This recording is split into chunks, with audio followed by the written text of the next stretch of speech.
श्री शिवाय नमस्तुभ्यं। ध्यान से अपनी एकादशी है। स्कंद पुराण यहाँ तक कहती है कि इस कथा के चरित्र को जो श्रवण कर लेता है उसको 26 एकादशी करना भी नहीं पड़ती। इस एकादशी की केवल ये कथा सुनकर ही वो तर जाता है। बहुत ध्यान से सुनना इसको, कथा तो बड़े भाव से सुन लो इसको, है? बड़े प्रेम से। इसलिए सारी एकादशियों में निर्जला एकादशी की महत्वता शास्त्र प्रमाण करता है महाराज।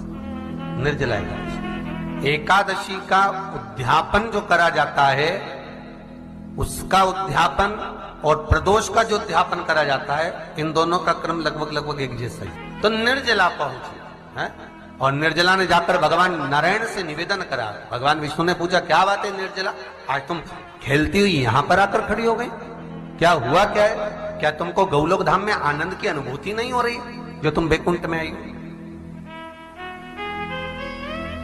निर्जला घूमती घूमती भगवान के सम्मुख में पहुंच गई। भगवान ने पूछ रहे हैं, बार बार पूछा, निर्जला हुआ क्या तुमको?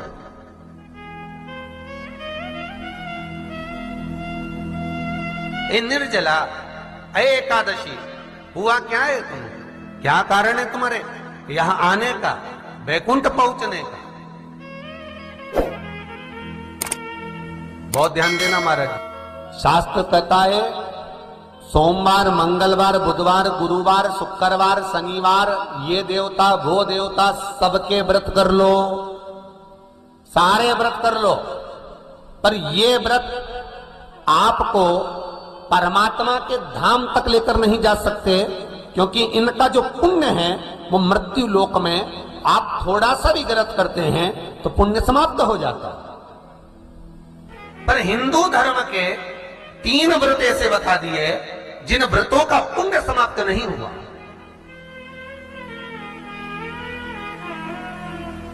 हिंदू धर्म के 3 व्रत ऐसे हो गए जिनका पुण्य समाप्त नहीं हुआ महाराज। क्यों? जिनका पुण्य प्रबलता में बढ़ता गया। पहले नंबर पर एकादशी, दूसरे नंबर पर प्रदोष और तीसरे नंबर पर शिवरात्रि। एकादशी भी 26 है तो प्रदोष भी जम के बोलते जाओ 26 है। शिवरात्रि केवल 12, केवल 12। और अगर अधिक मास की पड़ जावे तो ये 13, पर अधिक की आए तो 13 है। तो यहां शास्त्र कह रहा है कि 3 व्रत हमारे यहाँ जिनका पुण्य समाप्त नहीं हुआ, जिनका पुण्य प्रबल हुआ, बड़ा। इसलिए आज भी माता एकादशी का व्रत करती है। और एकादशी का व्रत कर कर अगर कोई जीवात्मा को देते हैं, कोई मर भी गया तो उसको एकादशी का दान देते हैं। एकादशी का उसको दान दिया है। महाराज निर्जला खड़ी है, पूछा क्यों आई हो, क्या कारण? निर्जला आई तब लक्ष्मी मैया उठकर निर्जला के करीब में गई। निर्जला बहुत सरल थी निर्जला। कहते हैं कामा एकादशी सबसे लंबी है। कौन सी एकादशी? कामा।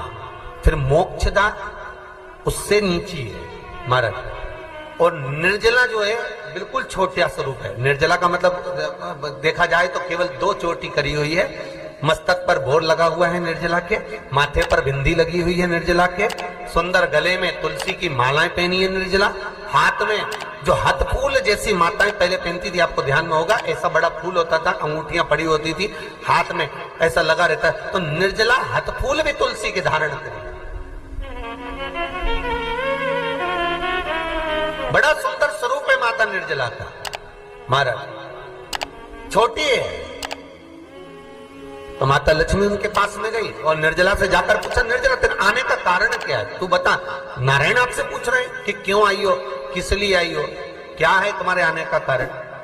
निर्जला ने कहा, मेरी विनती केवल इतनी सी है मां कि मैं ये चाहती हूं कि मैं जीव के प्राण छूटने के बाद उसके प्राणों को जिस समय मैं लेकर जीवात्मा के प्राणों को परमात्मा तक भेजूं, बैकुंठ तक भेजूं, गौलोक धाम तक भेजूं, उस बीच में मुझे ले जाते समय कई नरक भी बीच में पड़ेंगे, कई स्थान ऐसे बैतरणी आदि के स्थान बीच में आएंगे तो वो स्थान में मुझे रोका ना जाना, मैं सीधे भगवान के धाम पहुंच जाऊं। ऐसी कृपा, ऐसी दया। जितनी भी माताएं एकादशी का व्रत करती, बहुत ध्यान से सुनना आज की कथा हो, शायद जिंदगी में मिली ना मिली, और ये कथा का रिश्ता तो बहुत ध्यान से सुनना। स्कंद पुराण यहां तक कहती है कि इस कथा के चरित्र को जो श्रवण कर लेता है उसको 26 एकादशी करना भी नहीं पड़ती। इस एकादशी की केवल ये कथा सुनकर ही वो तर जाता है। बहुत ध्यान से सुनना इसको, कथा को। सबसे पहला नियम एकादशी व्रत का, सबसे पहला नियम है कि आप जिस दिन व्रत करो उसके एक दिन पहले भक्ति का संचार इस हृदय में करो। भक्ति का संचार इस हृदय में कर लीजिए। जिस दिन आप व्रत करो, जैसे एकादशी का व्रत कर रहे हो तो दशमी के दिन शाम का समय जब आवे, रात्रि जब होने लगे, शाम का समय आवे और रात्रि का आप जब भोजन ग्रहण करो तो उस भोजन में कोई ऐसा पदार्थ ग्रहण मत करिए जिस पदार्थ के कारण आपकी एकादशी बिगड़ जाए। कोई बेकार भोजन में ग्रहण नहीं करना, श्रेष्ठ भोजन ग्रहण करिए दशमी। और एकादशी का दूसरा नियम बहुत ध्यान से सुनिएगा। जिस दिन आपकी एकादशी का व्रत हो उस दिन प्रयास करिएगा कि अपने हाथ से किसी भी वृक्ष की कोई पत्ती टूटे ना। अपने हाथ से किसी भी वृक्ष की, पौधे की, किसी भी वृक्ष की पत्ती अपने हाथ से ना टूटे। बहुत ध्यान दीजिएगा महाराज। एकादशी का ये दूसरा नियम है कि अपने हाथ से किसी पौधे की, किसी वृक्ष की, किसी डाली की कोई पत्ती टूटे ना, कोई पत्ती ना टूटे, इसका प्रयास करिए।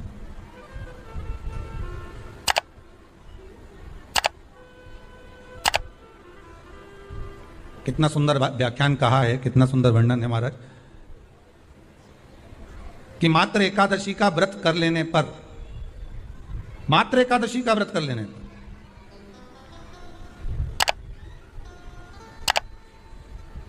जो पूर्व में किया गया हमारा पाप कर्म है, हमने किसी जीव की हत्या करी है, हमने किसी को कष्ट प्रदान करा है, हमने किसी को अपशब्द कहा है, हमने किसी को ताने दिए, हमने किसी को आड़ा टेढ़ा कहा है, हमने किसी को गालियां दे दी है, मात्र एकादशी का व्रत ही कर लेने पर ये सारे जो दोष हैं वो समाप्त हो जाते हैं। सारे दोष हमारे समाप्ति पर आ जाते हैं।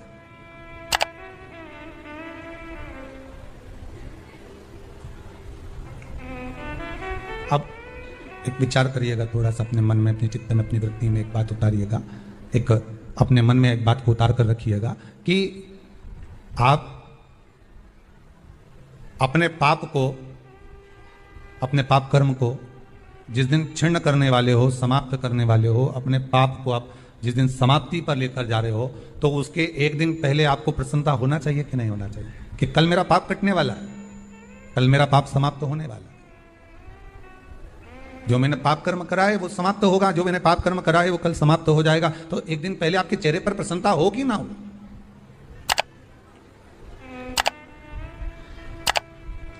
और चेहरे पर वो प्रसन्नता आपके आना चाहिए कि कल मेरा एकादशी का व्रत है, आज दशमी है, कल एकादशी का व्रत है, तो कल मेरी जब एकादशी का व्रत रहेगा तो मेरा ना जाने कितना कितना पाप, कितना असत्य, कितना कितना झूठ, कितना कितना प्रपंच वो समाप्त हो जाएगा। इसमें मुझे प्रसन्नता हो, इसमें मुझे आनंद था।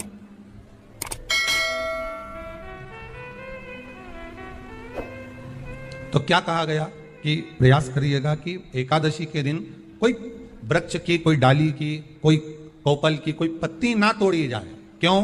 तो कहा अगर उस पत्ती को हम तोड़ देते हैं, वृक्ष की पत्ती को या क्यारे में लगी हुई कोई डाली की पत्ती को हम तोड़ देते हैं तो एकादशी का पुण्य फल प्राप्त नहीं होता, एकादशी का कोई फल हमारे खाते में नहीं जाता, पुण्य फल प्राप्त। अब फिर भले तुम, चाहे तुमने मोरदन खाया हो, चाहे तुमने फिर चिप्स खाई हो, चाहे तुमने फिर व्रत का कितना ही सामान खा गए और तुमने सोचा कि आज मेरी एकादशी है, तो फिर उसका कोई फल प्राप्त नहीं है, उसका कोई सुख प्राप्त नहीं है आपको। फिर रहे हैं वो भी श्रवण करें।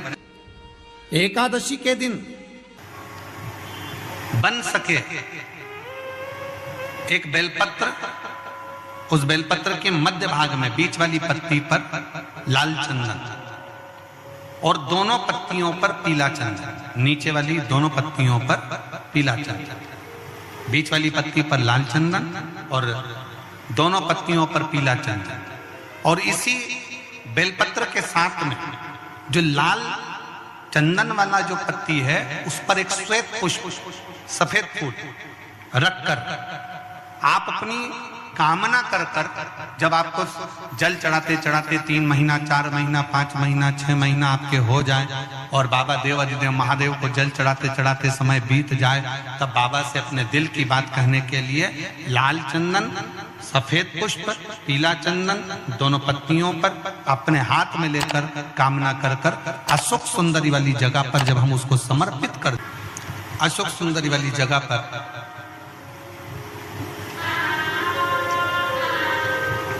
ये शिवलिंग जलाधारी और उसके सामने का जो भाग है उसके मध्य भाग में अशोक सुंदरी का स्थान है। बस इसी स्थान पर बेलपत्र और श्वेत पुष्प, बीच वाली पत्ती पर लाल चंदन, आसपास की पत्तियों पर पीला चंदन और वो शिवलिंग की सम्मुख में जो अशोक सुंदरी का स्थान है वहां समर्पित कर। उस स्थान ये रोज नहीं करना, फिर ध्यान देना, कभी कभी 4-6 महीने निकल जाएं, 8 महीने निकल जाएं, 3 महीने निकल जाएं, 5 महीने निकल जाएं, उस स्थान, और ये हमने एक बार नहीं बताया, इसको पहले भी वर्णन कर सकते। एकादशी के दिन गंगा के जल में मात्र 7 बेलपत्री डालकर जो नंदीश्वर भगवान अर्थात जो शंकर जी के शिवलिंग के सामने नंदी होता है, उस नंदी के चरण पर गंगा का जल चढ़ाकर बेलपत्री शिव पर समर्पित कर देता है, उसके घर में रुपया रुकना चालू हो जाता है। फिर वो गलत जगह पर नहीं जाता, गलत स्थान पर वो धन जाएगा ही नहीं। बेटा अगर व्यसन में पड़ा हुआ है, मदिरा पान में पड़ा हुआ है, मांसाहार में, जुए आदि में जा रहा है, तुम्हें लग रहा है कि मेरा बेटा गलत मार्ग पर जा रहा है, ये मित्र दोस्ती गलत हो रही है, वो सही जगह पर आ जाए। तो हो रही है 30,000 रुपये महीना, 40,000 रुपये महीना कमा कर लेकर भी आ रहा है, कमाई तो आपकी हो रही है। 30-40 हज़ार रुपये महीना आप कमा रहे हो, 50,000 रुपये महीना, 1 लाख, 2 लाख, 4 लाख रुपये आप कमा भी रहे हो, पर आया और चला गया, उसका क्या करोगे?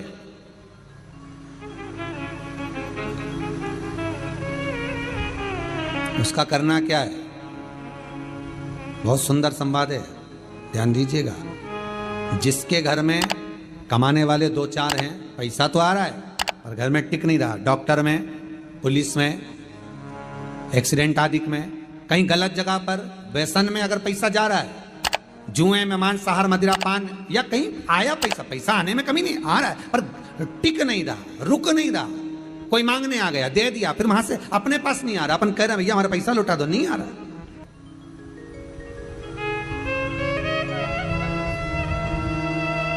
करना है एकादशी।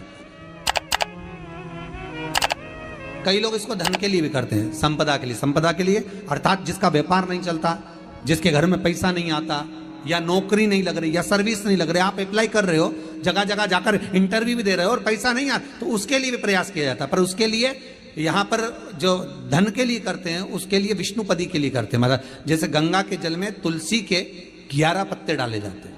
कितने पत्ते डालते हैं? 11 तुलसी के पत्ते डालते हैं, और उसको किसी भी नारायण के मंदिर में, राम कृष्ण शिव, शंकर नहीं, राम कृष्ण भगवान विष्णु, दत्त आदि जितने नारायण के मंदिर हैं, उस मंदिर में किसी भी पात्र में, एक छोटे से पात्र में उसको भरकर रखी आते हैं महाराज। उससे भी जॉब, सर्विस, नौकरी में सफलता प्राप्त हो जाती है, परंतु वो भी एकादशी को ही होता है। कुछ देर तक पात्र को रखा जाता है, फिर वही पात्र का जल किसी भी वृक्ष के नीचे डाल दिया जाता है, उससे भी नौकरी के लिए फायदा मिलता है। गंगा का जल कोई साधारण नहीं। पैसा, धन ज्यादा आने लगे तो पत्नी को कहना चाहिए कि देखो थोड़ा बहुत मेरा मन है, शिव महापुराण की कथा हो जाए, या फिर कहीं सत्कर्म में लग जाए, कहीं ब्राह्मण भोज, साधु भोज, सन्यासी भोज, गुरु जन में, संत जन में, साधु जन में, तपस्वी जन में कहीं लग जाए। ये धर्म पत्नी, जहां धर्म जुड़ा हुआ हो वो धर्म। महाराज, कुछ तिथियां होती हैं जिन तिथियों में अगर आप रोज गंगा का जल शंकर को नहीं चढ़ा सकते तो शिव महापुराण कथा कहती है, स्कंद पुराण कहती है, विष्णु पुराण कहती है, गर्ग संहिता कहती है, गीता पुरुष गोरखपुर का कल्याण का गंगा अंक कहता है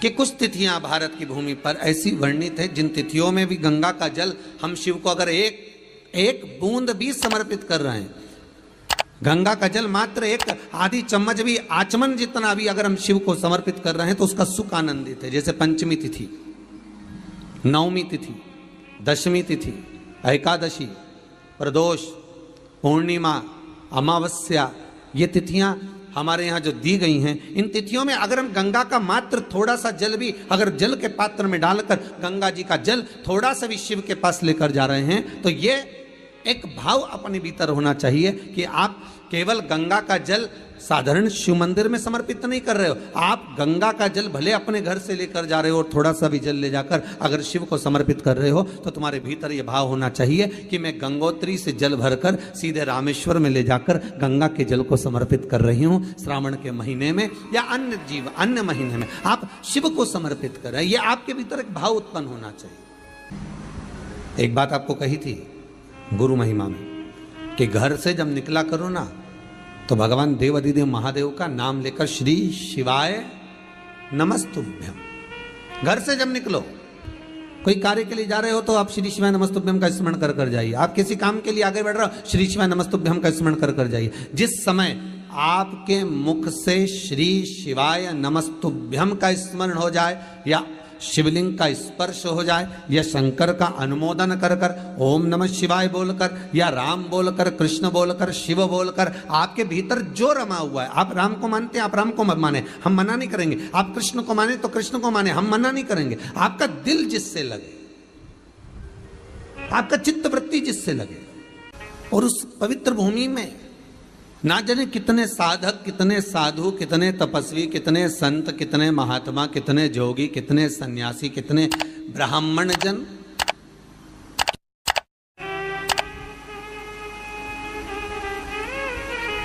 पवित्र भूमि,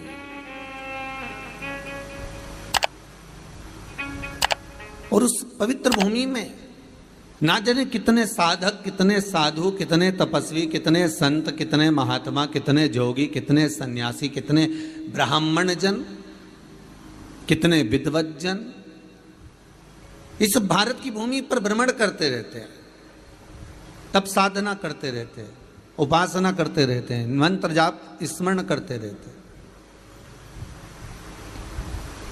और जब उनका मंत्र जाप का फल इस भूमि पर प्राप्त होता है तो यहाँ की जो रज है, यहाँ की जो धूल है, यहाँ की जो माटी है, वो सुख का अनुभव करा देती है, एक आनंद का अनुभव करा देती है। श्री भागीरथ बाबा गंगा जी को लेकर आए।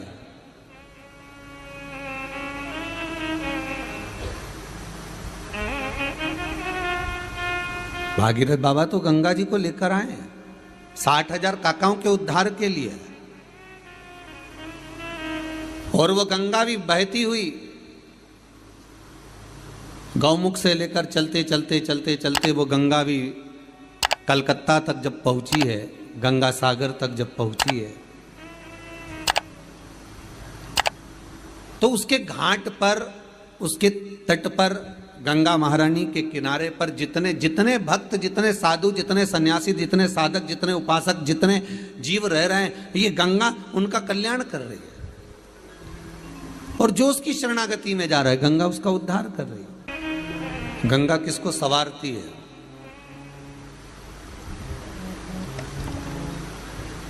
किसी ने कहा कि प्राण छूटे और गंगा जी में ले जाकर अस्थियों को छोड़ दो तो गंगा मोक्ष देती है। विष्णु पुराण में, गर्ग संहिता में, देवी भागवत में, शिव महापुराण में, स्कंद पुराण में लेख लिखे हैं कि गंगा जी ने शंकर जी से वर मांगा था कि मेरे जल में जब तक जीव की अस्थियां पड़ी रहेंगी तब तक वो जीवात्मा वैकुंठ का भोग भोगेगी।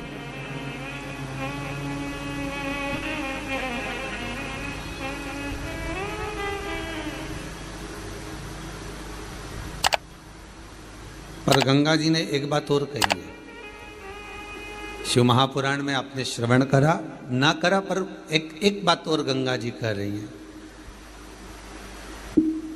कि मैं तार दूंगी, मैं पापी से पापी जीव का उद्धार कर दूंगी, मना नहीं है। वैसे भी तो भारत की भूमि तो पावन पावन नदियां सारी की सारी जितनी भी हैं ये भारत की भूमि पर है, ये भारत माता पर विराजमान, सारे के सारे पावन तीर्थ इस भारत की भूमि पर विराजमान है।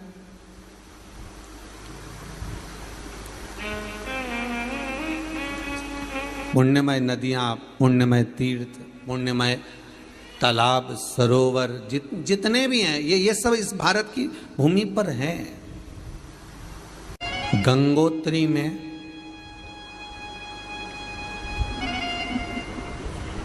आप लोग गए होंगे, कई लोग गंगोत्री, बद्रीनाथ के जो 4 धाम हैं, यमुनोत्री, गंगोत्री, केदार और बद्रीनाथ, विष्णु पुराण में कहा 3 तरह से मरे हुए व्यक्ति की गति नहीं है, उसको मोक्ष नहीं है। पहला पानी में डूब कर मरा हुआ, दूसरा सर्प के डसे से मरा हुआ, तीसरा स्त्री के हाथ से, नारी के हाथ से मरा हुआ व्यक्ति, इसकी गति नहीं है, मोक्ष नहीं है इसकी। इनकी गति केवल एक है, वो है शिव महापुराण की कथा।